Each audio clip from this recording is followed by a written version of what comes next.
Siyempre, kay Ka Junie, kay Tate, sa aking mga kasama, mga kaisahan, sa buong pagkasagunan ng barangay, ng barangay Wilsugat, kasi sa lahat ng mga barangay, kay Kapitaya, Oo. Napaghahapi-hapian ng mga anak.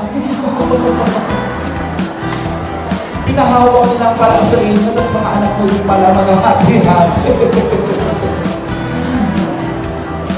Sino po gusto umabot ng 100 years old? Handa ko! Alam niyo po ba ang pinakamabisa ko?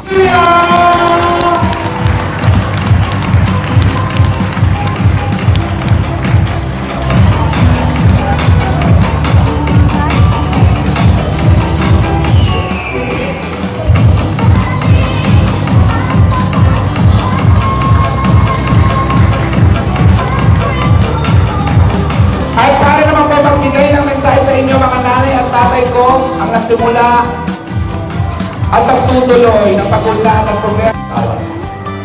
Kamamatay na po sa aking Vice.